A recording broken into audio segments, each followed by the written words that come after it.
రైతుకు గిట్టుబాటు ధర కల్పించాలని సిపిఐ జిల్లా కార్యదర్శి జంగాల అజయ్ కుమార్ డిమాండ్ చేశారు. అలాగే పేదోడి సొంతింటి కలను కూటమి ప్రభుత్వం సాకారం చేయాలన్నారు. గుంటూరు సిపిఐ జిల్లా కార్యాలయంలో ఏర్పాటు చేసిన మీడియా సమావేశంలో జంగాల అజయ్ కుమార్ మాట్లాడుతూ మిర్చి రేటు పతనం అవ్వటంపై ఆయన ఆందోళన వ్యక్తం చేశారు. కనీసం క్వింటాకు 25,000 రూపాయలు మద్దతు ధర ఉండాలని డిమాండ్ చేశారు. ఈ సందర్భంగానే సోమవారం మిర్చి యార్డును సందర్శిస్తానని తెలిపారు. ఎన్నికల హామీ మేరకు అర్హులైన పేదలందరికీ పట్టణాల్లో 2 సెంట్లు, గ్రామాల్లో 3 సెంట్లు ఇళ్ల స్థలాలు ఇచ్చి ఇంటి నిర్మాణానికి 5 లక్షల రూపాయలు ఆర్థిక సాయం ఇవ్వాలని విజ్ఞప్తి చేశారు. లేని పక్షంలో ప్రజల పక్షాన ఉద్యమం చేపడతానని హెచ్చరించారు. అదేవిధంగా కేంద్ర ప్రభుత్వం ప్రవేశపెట్టిన బడ్జెట్ కార్పొరేట్ దారులకు అనుకూలంగా, సామాన్యులకు వ్యతిరేకంగా ఉందని మండిపడ్డారు. బ్యాంకు ఉద్యోగుల సమస్యలను పరిష్కరించాలని ఆయన డిమాండ్ చేశారు. ఈ సమావేశంలో సిపిఐ జిల్లా కార్యవర్గ సభ్యులు మేడా హనుమంతరావు, పచ్చల శివాజీ, ఆకిటి అరుణ్ కుమార్, షేక్ వాలీ, బందల నాసర్జీ, జిల్లా సమితి అధ్యక్షులు జంగాల చైతన్య తదితరులు పాల్గొన్నారు. నమస్కారాలు. ఈరోజు మిర్చి రైతు గోడు వినటానికి కూడా భయంకరమైనటువంటి రోదనలు వినిపిస్తూ ఉన్నాయి. గత సంవత్సరం ఇదే నెలలో అమ్మినటువంటి 23,000 పలికినటువంటి మిర్చి ఈ సంవత్సరం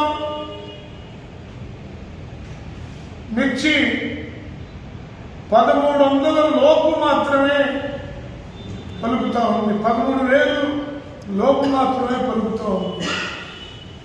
ఇంకా అనుకోవాలని సిపిఐగా డిమాండ్ చేస్తూ సోమవారం మిర్చి యార్డుని సిపిఐ, రైతు సంఘం, అలాగే మా ఇతర ప్రజా సంఘాలు అందరూ కూడా కలిసి సందర్శించబోతా ఉన్నాం.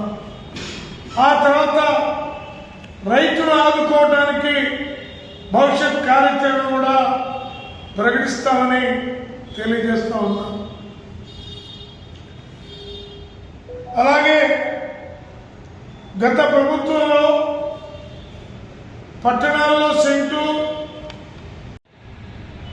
అలాగే బ్యాంకు ఉద్యోగస్తులు తమ బ్యాంకుల్లో గత 2 దశాబ్దాల నుంచి ఖాళీ అయిన పోస్టుల్ని భర్తీ చేయాలని ఈ రోజు నుంచి ఆందోళన కార్యక్రమాన్ని ప్రారంభించి నల్ల బ్యాడ్జీల నిరసనలు, లంచ్ డిమాన్స్ట్రేషన్స్, అలాగే నిరాహార దీక్షలు వివిధ రూపాల్లో నిర్వహించి వచ్చే నెల 23, 24 తేదీల్లో సమ్మెతోటి భారతదేశ